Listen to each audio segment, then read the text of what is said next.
Bismillahirrahmanirrahim. Saya Salsa Yusar Elza dari kelas KPI 5B. Saya akan menjelaskan tentang komunikasi politik.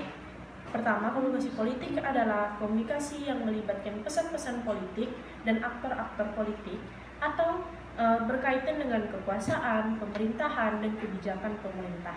Nah, komunikasi politik ini juga bisa dipahami sebagai komunikasi antara yang memerintah dan yang diperintahkan. Nah, lanjut, di dalam komunikasi politik itu terdapat unsur-unsur komunikasi politik. Yang pertama ada komunikator komunikasi politik, yang kedua ada komunikan komunikasi politik, yang ketiga ada isi atau pesan komunikasi politik, yang keempat ada medianya, yang kelima ada efeknya atau feedbacknya, dan yang terakhir terdapat sumber-sumbernya. Oke, lanjut, kita akan membahas tentang dimensi komunikasi politik atau kaitan komunikasi politik dengan aspek lainnya. Nah, yang pertama itu ada kaitannya komunikasi politik dan sistem politik. Itu yang pertama. Yang kedua ada komunikasi politik dan ideologi. Yang ketiga ada komunikasi politik dan budaya politik. Dan yang terakhir ada komunikasi politik dan partai politik. Oke, masuk ke materi selanjutnya. Ini adalah tujuan dari komunikasi politik itu sendiri.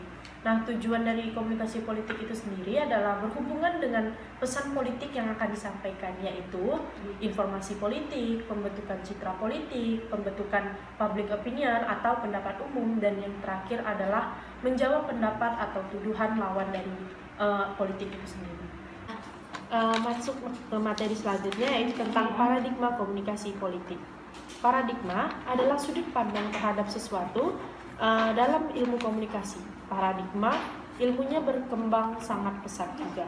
Nah, ada 4 paradigma yang dikenal mempengaruhi tumbuh kembang ilmu komunikasi, termasuk di dalamnya yaitu adalah komunikasi politik.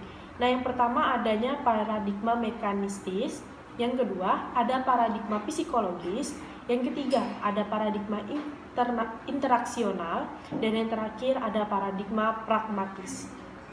Baiklah teman-teman, masuk ke materi terakhir yaitu adalah teori dan model dasar dari komunikasi politik. Yang pertama itu adalah tentang teori jarum hipodemi. Yang kedua ada teori halayak kepala batu. Yang ketiga ada teori empati dan homofili. Dan yang terakhir adalah teori informasi dan nonverbal. Mungkin teman-teman hanya itu 6 pemaparan materi secara singkat yang dapat saya sampaikan.